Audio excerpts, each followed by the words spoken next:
Bab 367. Liu Mei dan Qian Feng.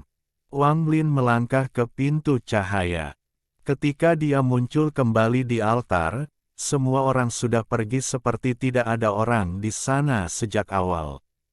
Setelah melihat sekeliling, dia menemukan bahwa dia adalah satu-satunya orang yang tersisa.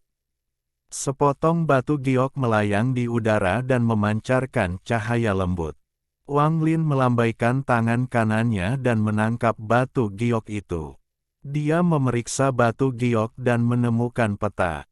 Peta itu mengarah ke Gunung Susaku. Dia merenung sebentar dan duduk dalam posisi lotus. Dia menderita luka berat dalam pertarungannya melawan Red Butterfly dan kultivasinya tidak stabil. Bahkan jika dia minum pil, itu hanya akan membantu sedikit dan dia tidak akan bisa pulih dalam waktu singkat.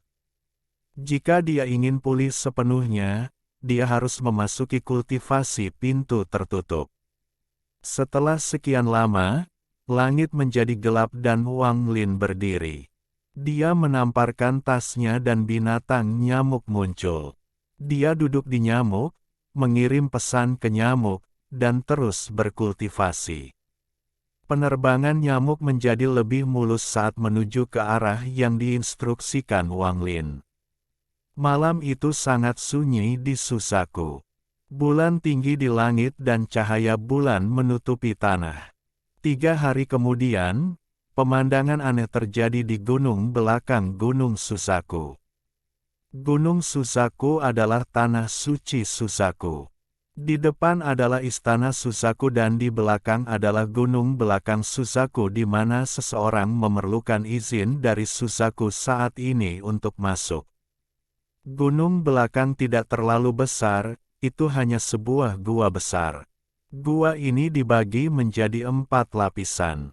Saat ini, ada 2 kolam dalam di lapisan kedua. Kedua kolam mengeluarkan gas putih. Namun, gas dari kedua kolam bertindak berbeda saat mencapai langit-langit. Gas putih dari salah satu kolam akan segera berubah menjadi embun beku dan menyebar. Gas putih dari kolam lain akan segera menjadi tetesan air merah dan menghilang ke langit-langit. Satu kolam dingin dan yang lainnya panas. Kolam dingin berisi air dingin berusia 30.000 tahun dari planet Heavenly Frost. Susaku membayar mahal untuk itu. Kolam api berisi api berusia 30.000 tahun dari planet asal api, biayanya sama dengan kolam dingin. Di sekitar kedua kolam ini terdapat 99 batu roh berkualitas tinggi yang membentuk 2 formasi berbeda dan melepaskan energi spiritual dalam jumlah yang tak terbayangkan. Saat ini, di tengah masing-masing dari 2 kolam, duduk 1 laki-laki dan 1 perempuan. Pria itu duduk di atas kolam api dan wanita itu duduk di atas kolam dingin. Keduanya mengenakan pakaian yang sangat tipis dan berkultivasi. Laki-laki itu tidak terlalu tampan, tapi dia memancarkan aura yang sedikit jahat. Namun, aura jahat ini tidak mengganggu orang. Sebaliknya, itu membuat orang merasakan keintiman yang aneh terhadapnya. Betinanya tidak kalah cantik dari Red Butterfly, dia bisa dianggap sebagai harta nasional. Selain itu, dibandingkan dengan Red Butterfly, gadis ini memiliki atmosfer yang lebih menawan tentang dirinya, membuatnya semakin memikat. Jika Wang Lin ada di sini, dia akan merasa bahwa wanita ini akrab. Pada saat ini, seorang lelaki tua yang diselimuti cahaya merah memasuki gua. Pria tua ini terlihat persis seperti pria tua kotor yang memberi Wang Lin topi jerami. Namun, aura mereka sangat berbeda. Ini jelas orang yang berbeda. Setelah sekian lama, lelaki tua itu perlahan berkata, Qian Feng. Laki-laki yang duduk di dalam kolam api membuka matanya. Aura jahat di sekelilingnya menjadi lebih kuat. Dia tetap tenang setelah melihat lelaki tua itu dan berkata, Qian Feng menyapa leluhur. Kupu-kupu merah ada di dalam ruang rahasia. Pergi dan melahap kesadaran dan domainnya. Suara lelaki tua itu dipenuhi dengan rasa usia. Mata pria itu berkilat dan dia berkata, kupu-kupu merah. Tapi dia adalah putri surgawi Sueyu. Ketika dia mengatakan putri surgawi, dia menjilat bibirnya dan membuat wajah penuh deng. Penghinaan.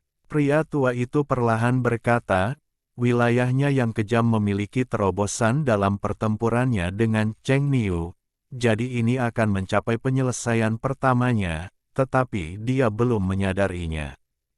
Setelah Anda melahapnya, Anda akan mendapatkan domain yang kejam.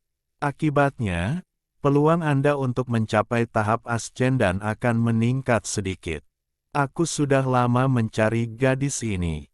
Pria itu berdiri. Saat dia melakukan ini, gas putih dilepaskan dari tubuhnya. Matanya menunjukkan tatapan jahat saat dia bergumam, Cheng Niu, aku tidak tahu apakah dia bisa menerima satu pukulan menggunakan 10% dari kultivasiku dengan tingkat kultivasinya sekarang. Pria tua itu menghela nafas. Agak disesalkan tentang Red Butterfly.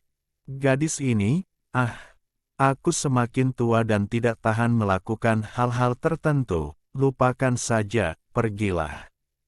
Laki-laki itu tersenyum samar dan berkata, leluhur, kamu selalu mengatakan disesalkan, tetapi gelar Suzaku tidak akan diberikan kepada orang luar. Entah itu aku atau adik magang junior. Dengan itu, tubuhnya perlahan memudar hingga menghilang. Di dalam sebuah ruangan, Red Butterfly sedang berkultivasi dengan mata tertutup untuk pulih. Dia membuka matanya dan berkata, Cheng Niu, lain kali aku pasti akan membunuhmu. Suara lembut tiba-tiba muncul di dalam ruangan. Aku akan mengabulkan permintaanmu untukmu. Siapa? Mata Red Butterfly tiba-tiba menjadi serius. Pria muda yang tampak jahat itu keluar dari kehampaan dan berkata kepada Red Butterfly, saya Qian Feng. Kemudian dia dengan santai menunjuk dengan jarinya. Wajah Red Butterfly berubah. Tangannya membentuk segel dan lampu merah mulai dipancarkan dari tubuhnya. Pria muda itu menggelengkan kepalanya dan menunjukkan senyum mengejek. Jarinya menghancurkan lampu merah dan mendarat di antara alis Red Butterfly. Tubuh Red Butterfly bergetar. Dia ingin berjuang, tapi jari itu seperti gunung. Itu membuatnya tidak bisa melawan. Apa yang sedang kamu lakukan? Red Butterfly memaksa dirinya untuk tenang. Mata Qian Feng terlihat sangat jahat saat dia berbisik di telinga kupu-kupu merah. Aku ingin wilayahmu dan 4 roh unsurmu. Master Red Butterfly menghitung bahwa dia akan mengalami malapetaka. Namun, tuannya mendapatkan orang yang salah. Itu bukan Wang Lin tapi Qian Feng ini. Di dalam gua, lelaki tua itu menghela nafas lagi. Sayangnya, hanya ada satu Suzaku. Tatapan lelaki tua itu tertuju pada wanita yang duduk di kolam dingin saat dia berkata, Liu Mei. Wanita di dalam kolam dingin membuka matanya. Matanya tenang saat dia menatap lelaki tua itu. Wanita ini adalah Liu Mei dari Sekte Suandao.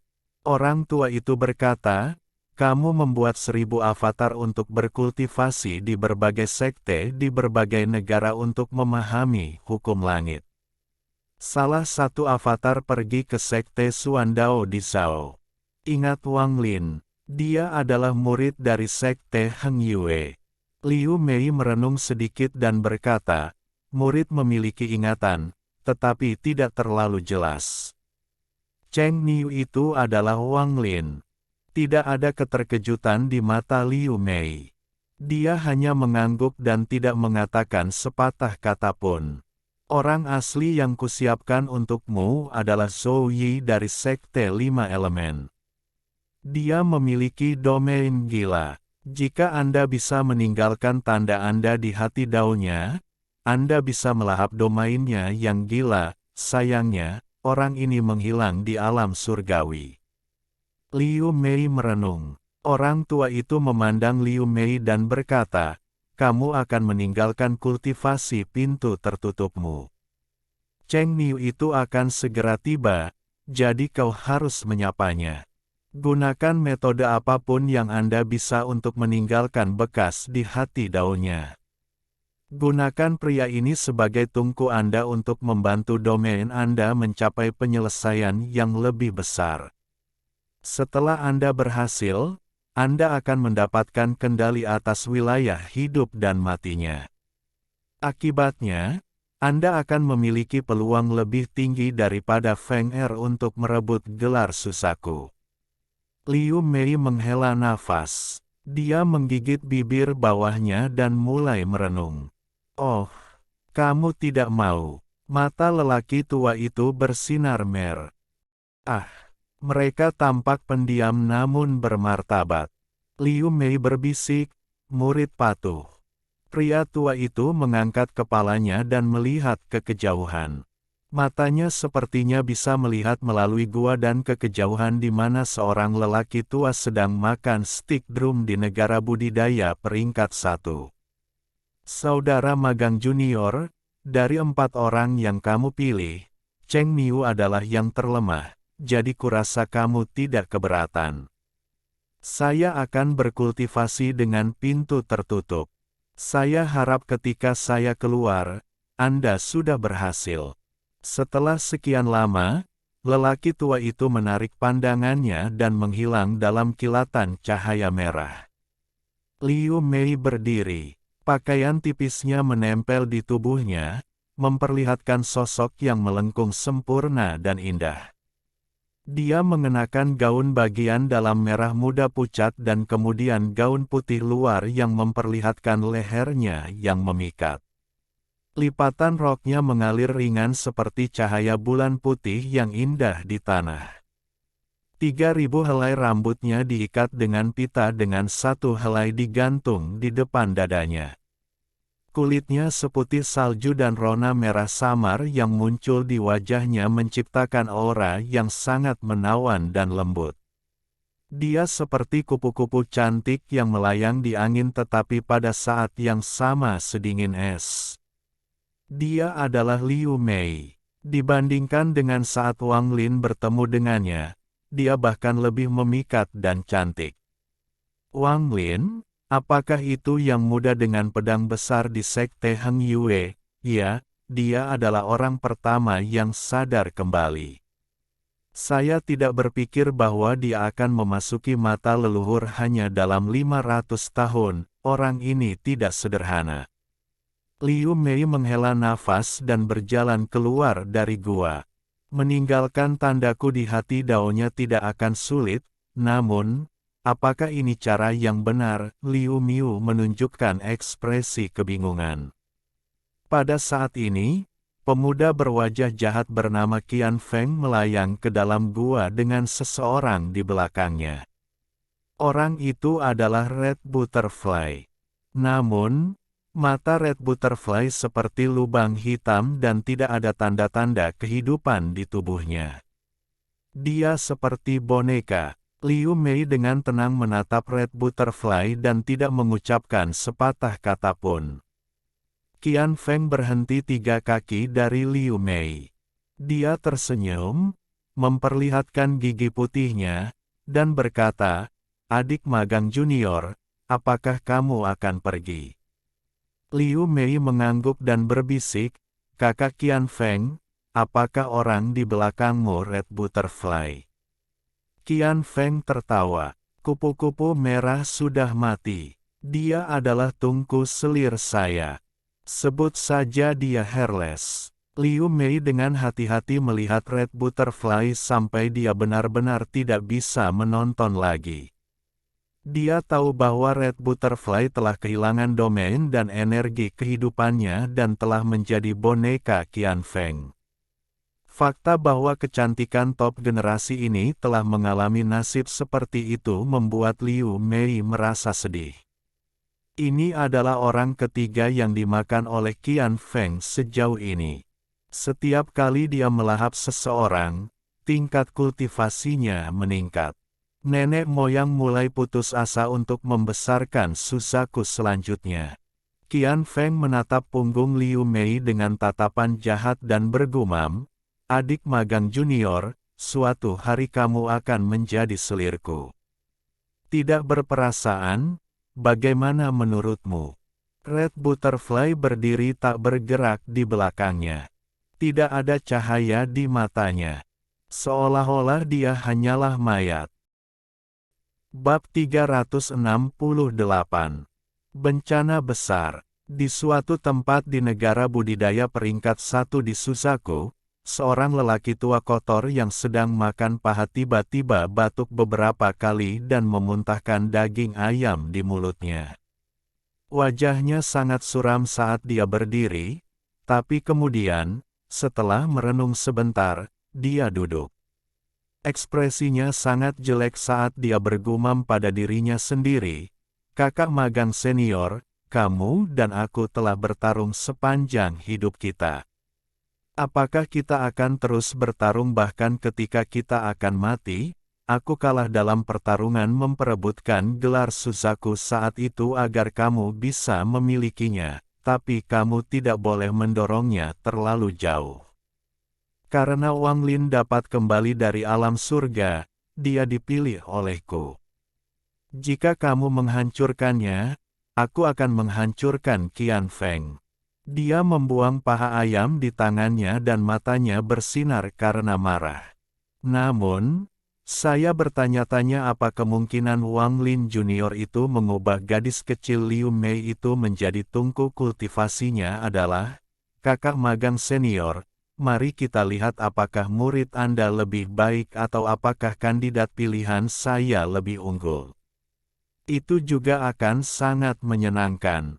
Wang Lin sedang berkultivasi dengan mata tertutup sambil duduk di atas binatang nyamuk. Setelah sekian lama, dia membuka matanya dan menghela nafas. "Luka tubuh saya baik-baik saja, tetapi luka pada jiwa saya adalah masalah. Juga, saya merasakan bahaya di sini di Suzaku. Perasaan ini pasti akurat. Cedera Red Butterfly mirip dengan saya, tetapi dia memiliki terobosan. Jika saya tidak dapat mencapai tahap akhir dari pembentukan jiwa pada saat dia keluar dari kultivasi pintu dekat, saya khawatir saya tidak akan dapat bertahan melawannya." Wang Lin berpikir keras saat ekspresinya tiba-tiba berubah. Nyamuk itu berhenti terbang dan melihat sekeliling dengan bingung. "Transfer gayung besar." Sebuah suara kuno tiba-tiba berteriak, dan kemudian formasi raksasa muncul di langit. Wang Lin tidak ragu untuk menyingkirkan nyamuk itu dan berteleportasi. Namun, dia hanya berteleportasi sejauh 1000 kaki sebelum dia terlempar dari teleportasinya oleh kekuatan yang tak terlihat. Tak lama kemudian, formasi di langit bergerak dan gelombang energi spiritual yang kuat mengalir keluar darinya. Wang Lin terkejut dan tersedot ke dalam formasi. Dalam sekejap mata, tubuhnya menghilang di dalam formasi. Formasi perlahan menghilang dan seorang lelaki tua perlahan berjalan keluar. Dia bergumam, "Negara Sueyu, kamu berutang budi pada orang tua ini." Orang ini adalah orang yang duduk di sebelah Gong Sunpo. Dia adalah sesepuh urusan luar negeri. Di daerah sepi di ujung utara benua Suzaku, formasi raksasa tiba-tiba terbuka dan seseorang terlempar keluar. Wang Lin menghentikan tubuhnya di udara. Dia melihat sekeliling dan ekspresinya menjadi gelap. Ada seorang pria parubaya di hadapannya serta meja, kursi, dan satu set teh. Pria parubaya itu sedang duduk di kursi sambil mengambil cangkir, menyesapnya, dan berkata, Junior Cheng Niu, saya ketua sekte Sueyu, Li Yuanfeng. Aku di sini untuk mengambil nyawamu untuk Red Butterfly.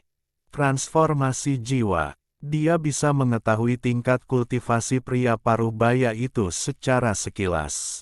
Ekspresinya semakin gelap. Tanpa ragu-ragu, dia mencoba merobek celah spasial untuk melarikan diri dengan kompas bintang. Wang Lin tahu bahwa dia tidak bisa menolak seorang pembudidaya transformasi jiwa. Dia hanya bisa mencoba melarikan diri. Namun, mata Wang Lin tiba-tiba menjadi dingin. Biasanya, dengan tingkat kultivasi Wang Lin, dia dapat dengan mudah merobek ruang terbuka, tetapi saat ini, dia tidak dapat merobeknya bahkan ketika menggunakan seluruh kekuatannya. Ini tidak ada hubungannya dengan penurunan tingkat kultivasinya. Lagi pula, dia masih dalam tahap awal pembentukan jiwa, jadi dia seharusnya bisa dengan mudah membuka celah spasial. Pria parubaya meletakkan cangkir teh dan menggelengkan cap. Alanya, anak kecil, untuk mencegahmu melarikan diri, aku membuat formasi untuk menutup ruang di area ini. Kompas bintangmu mungkin juga menjadi tumpukan sampah di sini. Tanpa sepatah kata pun, Wang Lin beralih ke teleportasi, tetapi kemudian matanya tiba-tiba menjadi lebih dingin. Dia tidak bisa berteleportasi. Kompas bintang tidak berguna dan teleportasi tidak berguna. Orang ini jelas telah melakukan banyak penelitian untuk memasang jebakan ini yang mencegah Wang Lin melarikan diri. Wang Lin mengambil satu langkah dan dengan cepat mundur. Pria parubaya itu dengan santai menuangkan cangkir lagi, dengan lembut meniup tehnya, menyesapnya, meletakkan cangkirnya, dan berdiri. Dia menggelengkan kepalanya dan berkata, saya biasanya tidak berakting, tetapi ketika saya melakukannya, saya tidak lengah hanya karena target saya berada pada tahap formasi jiwa. Cheng Niu, kamu pasti sekarat kali ini.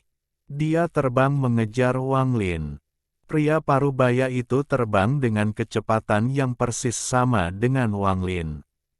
Dia terlalu lambat untuk mengejar dengan sengaja, seperti kucing bermain dengan tikus.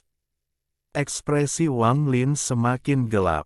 Dia menamparkan tasnya dan mengeluarkan sepotong batu giok. Dia mengisinya dengan energi spiritual, menyebabkan api biru mengelilinginya dengan cepat, dan kemudian menghilang. Sun Tai, cepat datang. Wang Lin menghela nafas. Tidak lama kemudian, dia dengan cepat berhenti. Di depannya berdiri 3 orang. Mereka bertiga semua mengenakan jubah hitam dan wajah mereka tertutup. Orang di tengah maju selangkah dan kemudian aura yang menindas muncul. Penggarap transformasi jiwa lainnya. Hati Wang Lin terasa sangat pahit. Pada saat ini, pria parubaya itu tiba. Dia berhenti 100 kaki dari Wang Lin dan berkata, tidak perlu lari, Cheng Niu. Hari ini adalah hari kematianmu. Dengan itu, dia mengangkat tangan kanannya dan menunjuk Wang Lin. Angin puyuh tiba-tiba muncul dan menyerbu ke arah Wang Lin. Wang Lin dengan cepat mundur. Dia mengeluarkan pedang langit dan menebas angin puyuh. Energi pedang menghancurkan angin puyuh dan menyerang pria parubaya itu. Pria parubaya itu mengungkapkan senyum mengejek. Dia menangkap energi pedang dengan tangannya dan menghancurkannya. Apa ini? Pria parubaya itu sedikit terkejut. Tangan kanannya terasa sedikit mati rasa. Wang Lin menghela nafas lagi. Setelah tingkat kultivasinya turun, energi spiritualnya berantakan. Jiwa asalnya juga mengalami kerusakan, jadi dia bahkan tidak bisa menunjukkan kekuatan yang sama saat melawan Red Butterfly. Wang Lin mengatupkan giginya dan berbalik untuk melarikan diri lagi. Tepat pada saat ini, kultivator transformasi jiwa yang mengenakan jubah hitam mendengus. Dia mengejar Wang Lin seperti kilat dan dengan lembut memukul punggung Wang Lin dengan telapak tangannya. Wang Lin mengeluarkan erangan yang menyakitkan. Dia hanya punya waktu untuk memfokuskan semua energi spiritual yang tersisa di tubuhnya di punggungnya dan menggunakan pedang langit untuk memblokir. Namun, tubuhnya masih terkena kekuatan yang kuat dan terlempar ke tanah sejauh 1000 kaki. Dia batuk seteguk besar darah bersama dengan beberapa bagian kecil dari organ internalnya. Wajah Wang Lin hampir seperti orang mati. Sekarang ada lebih banyak luka di atas yang sebelumnya. Orang berjubah hitam itu mengulurkan tangan dan mengambil pedang surgawi Wang Lin. Dia berkata, "Ini pedang yang bagus. Bahkan ada roh pedang di dalamnya.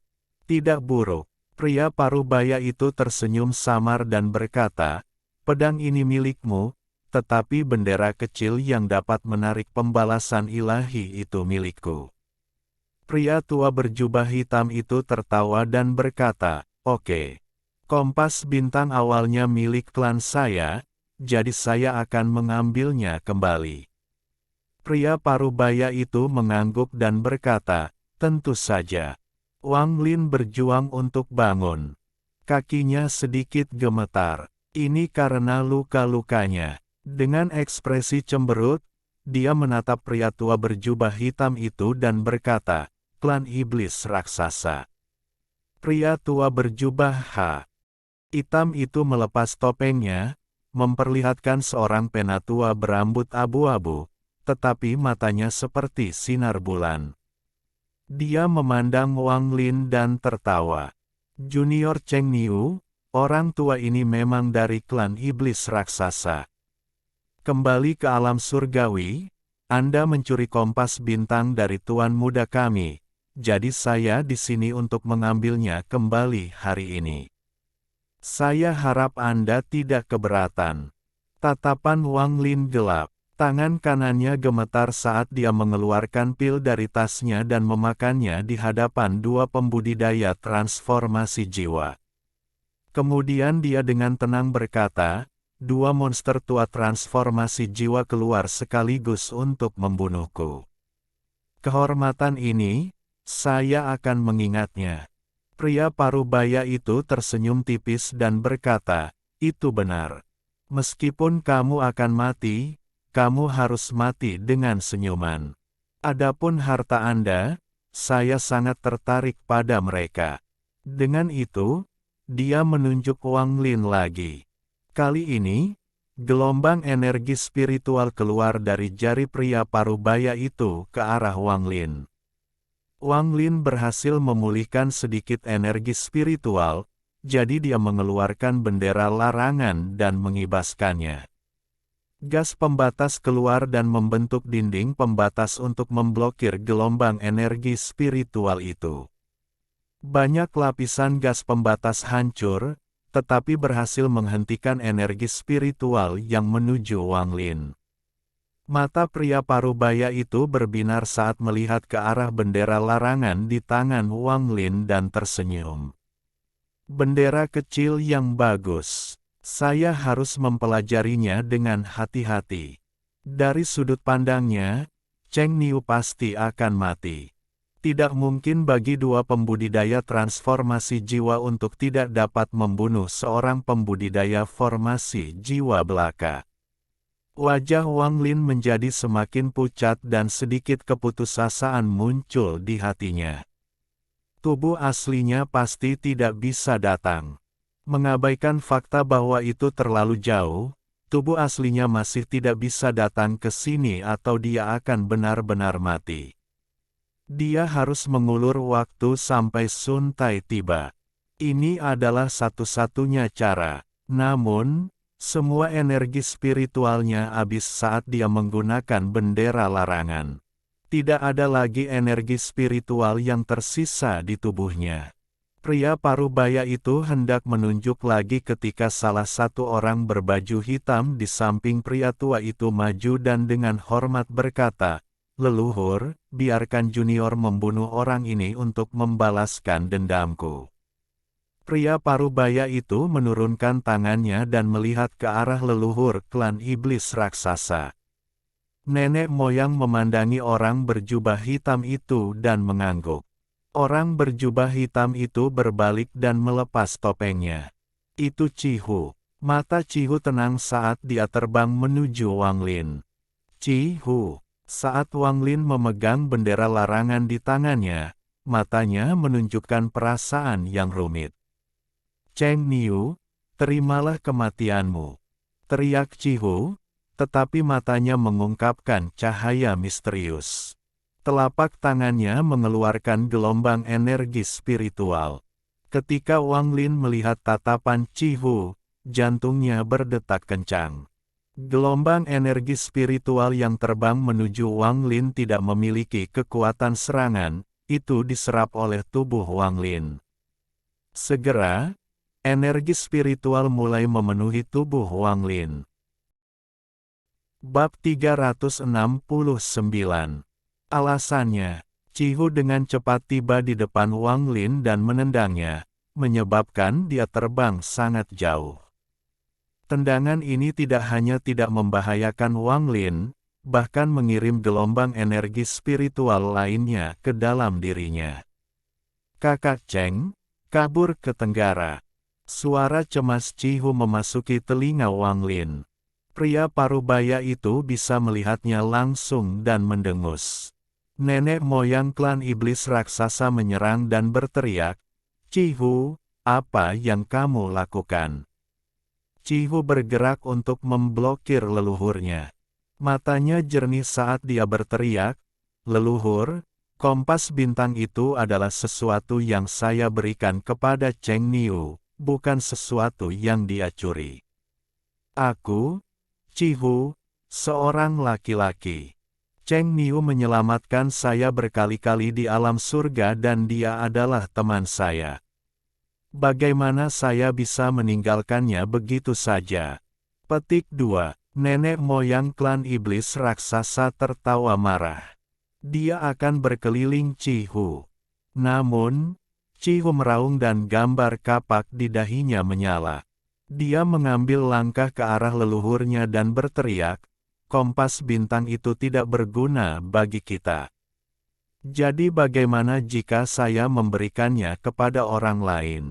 Kamu sudah mengambil pedang terbangnya. Apa itu tidak cukup?" Nenek moyang tiba-tiba berbalik dan menatap Cihu. Dia mengulurkan tangannya dan Cihu segera merasa dirinya benar-benar terkunci di tempatnya oleh kekuatan yang kuat. "Jika kamu bukan junior dengan darah iblis raksasa yang paling murni, aku akan membunuhmu hari ini, dasar bocah yang tidak tahu berterima kasih. Setelah kami kembali ke klan, Anda akan dihukum dengan 100 tahun budidaya pintu tertutup dan menderita rasa sakit karena tubuh Anda dimurnikan."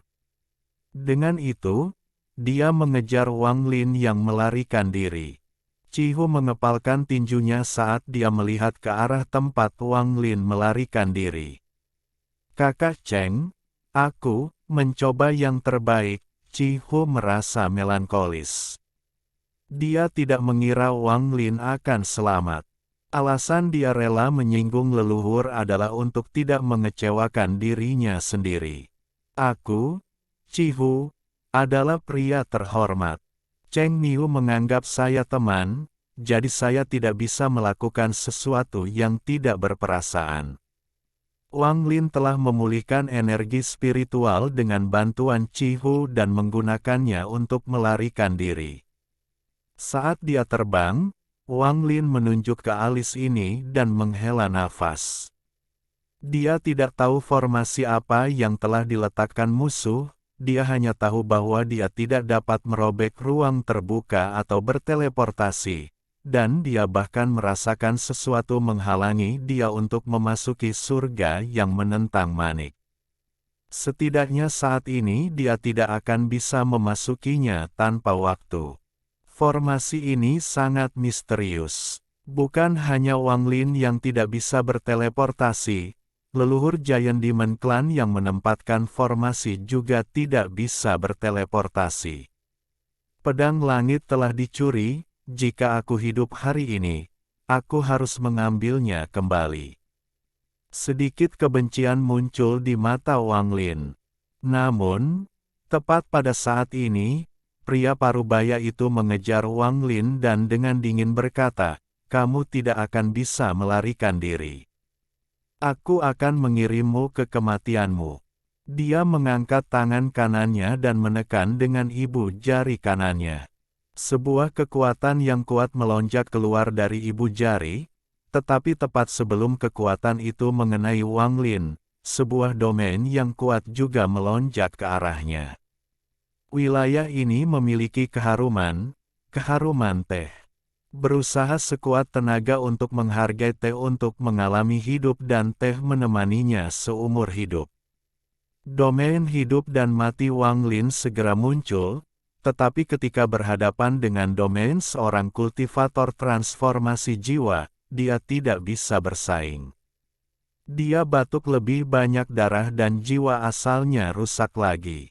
Tubuh Wang Lin jatuh dari langit.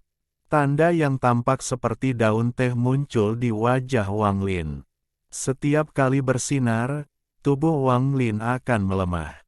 Jiwa asalnya perlahan menghilang. Pada saat ini, leluhur klan iblis raksasa menyusul dan menundukkan kepalanya untuk melihat Wang Lin. Kami sudah membuang banyak waktu. Setelah Anda membunuh orang ini, saya masih memiliki hal lain yang harus dilakukan. Rekan kultivator Li, silakan. Mata pria parubaya itu berbinar dan dia tersenyum. Kamu tidak mau bertindak karena kamu takut dengan Gunung Susaku.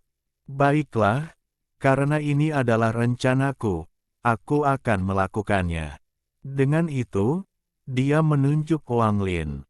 Dia akan mengakhiri hidup Wang Lin. Namun, tepat pada saat ini, suara gemuruh datang dari langit dan celah raksasa di angkasa terbuka. Peti mati hitam dan ungu turun dari langit. Mendengus dingin datang dari peti mati.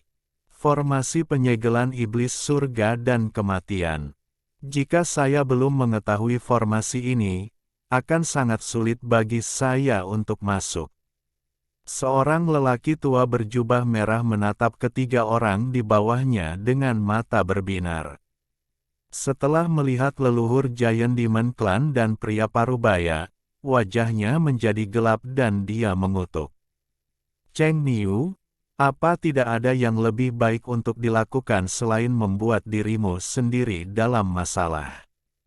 Saya harus mengatakan, bukankah kalian berdua tua bangka malu harus bekerja sama untuk membunuh junior formasi jiwa?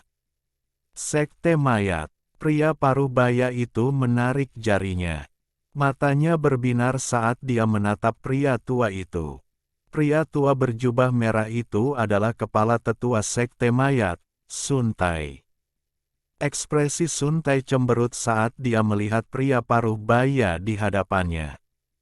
Dia kemudian mengalihkan pandangannya ke leluhur Giant Demon Clan. Dia diam-diam mengutuk. Meskipun leluhur klan iblis raksasa hanya pada tahap awal transformasi jiwa, dia tahu bahwa anggota klan iblis raksasa memperoleh akses ke kekuatan garis keturunan mereka ketika mereka mencapai tahap transformasi jiwa. Meskipun dia berada di tahap pertengahan transformasi jiwa, kekuatan itu adalah sesuatu yang tidak mudah dia ganggu. Sun Tai berkata, "Aku akan membawa pergi orang ini." Rekan pembudidaya. Pria parubaya dari Sue Yue hendak berbicara. Sun Tai menatap pria parubaya itu dan berteriak, "Tutup mulutmu dan enyahlah." Seorang pembudidaya transformasi jiwa tahap awal, dan yang mencapainya dengan paksa, tidak memiliki kualifikasi untuk berbicara dengan saya. Wajah pria parubaya itu berubah dari biru menjadi merah. Sejak dia mencapai tahap transformasi jiwa, dia diperlakukan seperti penguasa di Sueyue. Bahkan ketika bertemu dengan kultivator transformasi jiwa lainnya, tidak ada dari mereka yang berani berbicara dengannya seperti ini.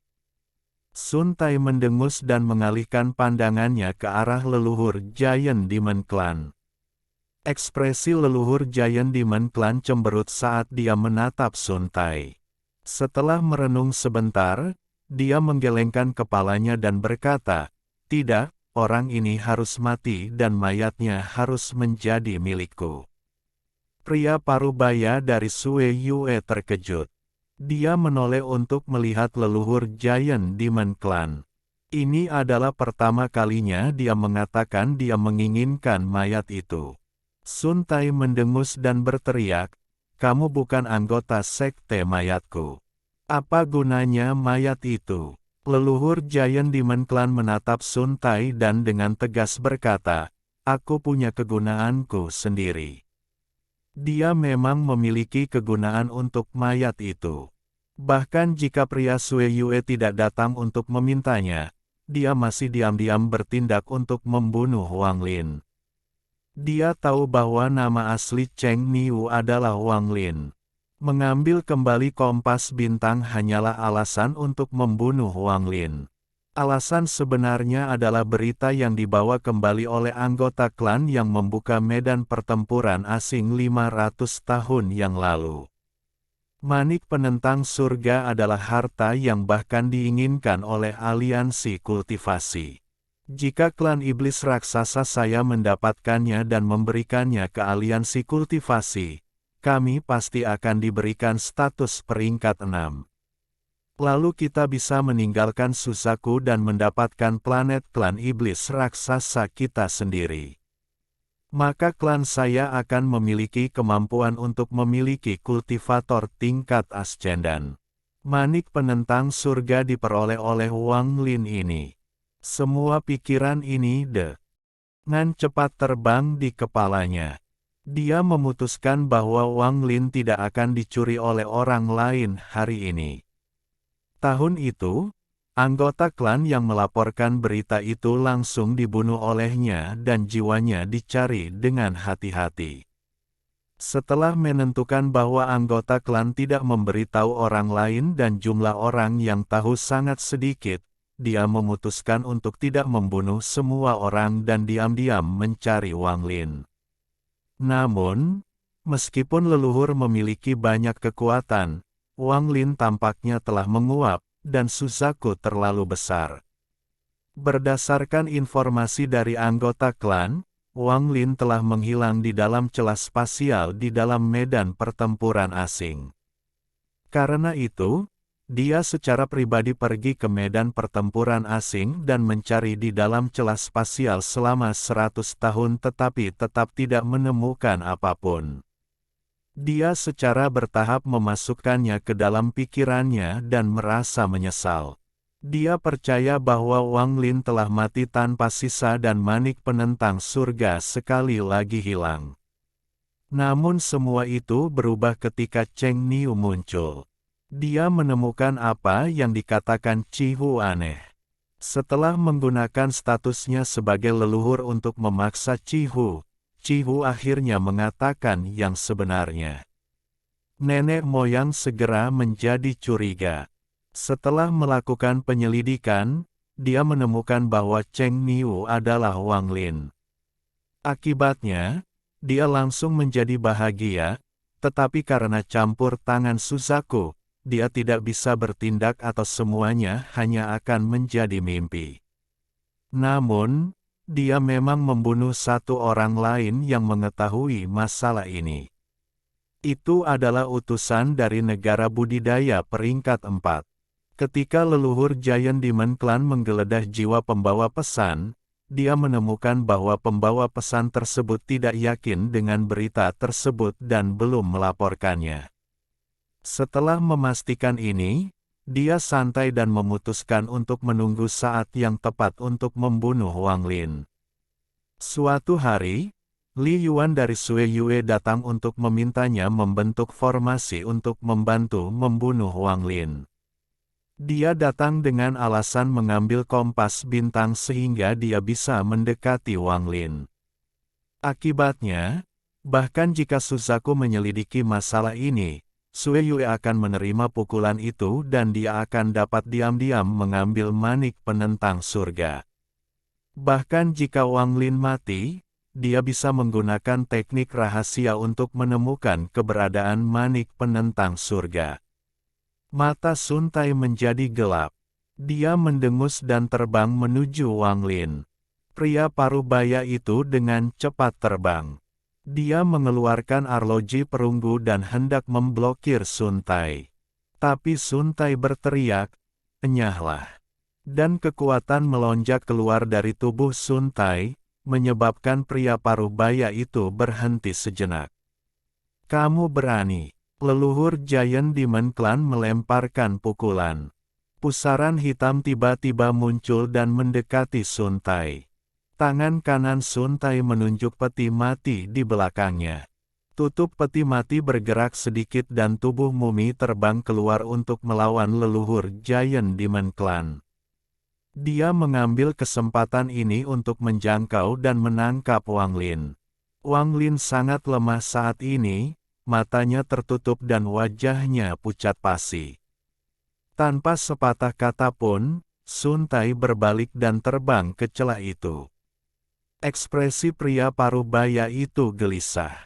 Dia ragu-ragu untuk sedikit dan tidak bertindak. Bagaimana nenek moyang Giant Demon Clan bisa menyaksikan domba gemuk ini dicuri langsung dari tangannya? Dia meraung saat tubuhnya berderak dan tubuhnya tiba-tiba menjadi setinggi 100 kaki. Kemudian kapak raksasa muncul di tangannya. Setelah mengejar Sun Tai ke dalam celah, dia mengayunkan kapaknya ke bawah, menyebabkan gemuruh-gemuruh bergema di kehampaan. Gelombang raksasa energi kapak ditembakkan, menyebabkan ekspresi Sun Tai menjadi gelap. Dia sudah tahu bahwa klan iblis raksasa sulit dihadapi. Tangan kanannya membentuk segel dan dia menembakkannya ke energi kapak. Ledakan. Setelah ledakan keras, Sun Tai keluar dari celah. Alhamdulillahi jazakumullahu khairo. Oke, cukup sekian novel kali ini. Mungkin ada kata-kata yang kurang pas, saya minta maaf yang sebesar-besarnya. Semoga yang sudah baca Allah paring kesehatan, rezeki yang barokah, dan umur yang panjang. Amin. Untuk membantu admin jangan lupa klik tombol subscribe ya.